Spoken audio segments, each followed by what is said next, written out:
ચોટીલા શહેરી વિસ્તારમાં રહેતી યુવતીને વઢવાણ ખાતે રહેતા વિધર્મી યુવક દ્વારા ભગાડી જવાનો મામલો। ભોગ બનનાર યુવતીના પરિવારજનો અને હિન્દુ સંગઠનના આગેવાનો દ્વારા ડીએસપી કચેરી ખાતે લેખિત રજૂઆત કરવામાં આવી। ગત તારીખ 6 મેના રોજ વઢવાણ ખાતે રહેતો વિધર્મી યુવક લલચાવી ફોસલાવી ચોટીલાની યુવતીને ભગાડી ગયો હતો।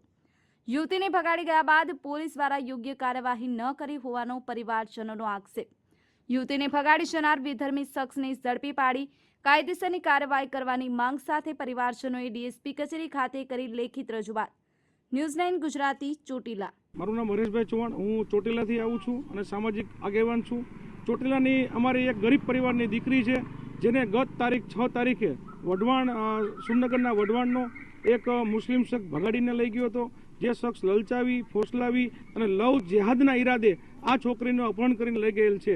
ત્યારબાદ એ દીકરીના માતા પિતાએ ત્યાં ચોટીલા પોલીસમાં પણ અરજી આપી હતી। એ અરજીના આધાર ઉપર વઢવાણ પોલીસે ત્યાં તેમને હાજર કરવામાં આવ્યા હતા, જ્યાં દીકરી પરત આવવા માંગતી હોવા છતાં એન પ્રકારે પોલીસે એને મળવા દીધી। એમાં એને છોકરાએ દબાવણી આપીને છોકરી ફરીવાર પાછી ત્યાંથી ભગાડીને લઈ ગયેલ છે, જેના માટે અમારી પૂરી શંકા છે, એમના મા બાપ એના પરિવારની પણ શંકા છે કે આ દીકરીને લવ જેહાદના ચક્કરમાં ફસાવી અને આ યુવક લઈ ગયેલો છે। અને ઝાલાવાડનો એક ઇતિહાસ પણ છે, વારંવાર આવા બનાવો બને છે, જેથી કરીને આજે અમે બધા સનાતની સંગઠન સુરનગર જિલ્લાના તેમજ સૌરાષ્ટ્રના અને ગુજરાતભરના આજે મહિલાઓ અને પુરુષો તેમજ અમારા તમામ સનાતનના સંગઠનો દ્વારા આજે એસપી સાહેબને અમે રજૂઆત કરવા આવેલા છીએ કે આજે હિન્દુ ધર્મની જે દીકરીને લલચાઈ ફોસલાવીને લઈ ગયેલો જે ઇસમ છે, ઝાલાવાડ પોલીસ એના વિરુદ્ધમાં કડકમાં કડક કાર્યવાહી કરે અને તુરંત એ દીકરીને પાછી લાવવામાં આવે, કારણ કે આની પાછળ એક ષડયંત્ર છે। આ ઇસમ વિરુદ્ધમાં અગાઉ પણ ઘણા બધા ગુનાઓ નોંધાયેલા છે અને એ આવી પ્રકૃતિ કરવા માટે ટેવાયેલો છે।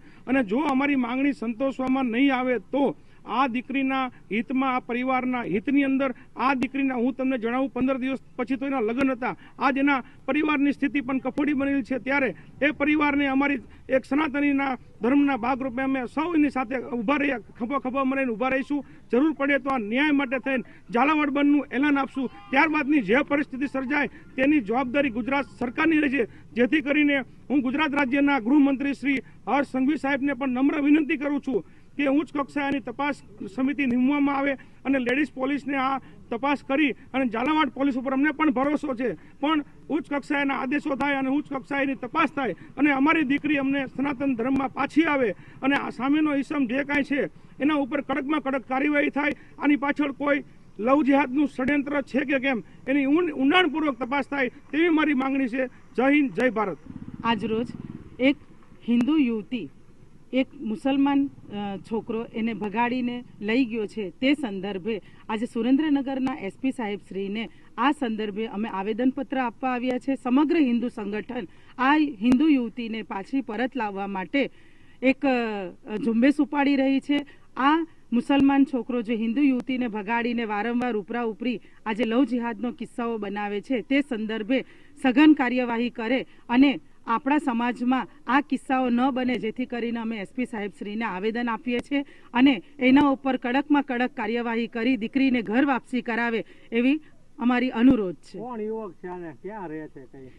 સુરેન્દ્રનગરના વઢવાણ ગામથી એક અકીલ નામનો છોકરો છે, જે મુસ્લિમ યુવક છે, તેને આ દીકરીને ફસાવીને એટલે કે પ્રેમજાળમાં ફસાવીને એક લવ જહાદનો જે એજન્ડા ચલાવે છે એ સંદર્ભે આ દીકરીને ભગાડી લઈ ગયો છે। તમે રજૂઆત કરી છે છતાં ઉકેલ નહીં આવે તો કેવા કાર્યક્રમો રહેશે? તો અમારા તમામ હિન્દુ સંગઠનો, એ સૌરાષ્ટ્ર હોય કે ગુજરાત હોય કે આ સમગ્ર ભારતના તમામ હિન્દુ સંગઠનો અમે ગાંધી ચિંધ્યા માર્ગે જાશું અને દીકરીને ઘર વાપસી કરાવીશું। મારું નામ ધીરેન્દ્રભાઈ છે, ચોટીલાથી આવું છું। મારી બેનને એક છોકરો મુસ્લિમ યુવક છે ને, તે લલચાવી ફોસલાવીને લઈ ગયેલ છે। તો છેલ્લા 6 તારીખે લઈ ગયો હતો અને આજે કેટલા અઠવાડિયું થઈ ગયું તો પણ હજી પરત નથી આવેલી। Chotila police station, Wadhwan police station બધે ટ્રાય કરી, પણ શું એને બ્રેન વોશ જ કરી નાખ્યું છે લવ જિહાદમાં। અને એ અગાઉ પણ એને ગુના છે, 2-3 ગુના છે મુસ્લિમ યુવકના, હજી પણ કાંઈ થયું નથી। વઢવાણનો યુવક છે અને અખિલ થીમ કરીને નામ છે એનું। બસ અમારી દીકરી, અમારી બેન પાછી આવી જોઈએ, આ બસ એ જ રજૂઆત કરવાયા છે કે અમારી બેનને કોઈ પણ સંજોગે પાછી લાવો। અને એ લવ જિહાદી વાળો માણસ છે અને આની પહેલા એ ગુમ જ હતો, ફરાર પણ થઈ ગયેલો હતો। પોલીસે બસ કે નિવેદન લઈને જતા રહે છે।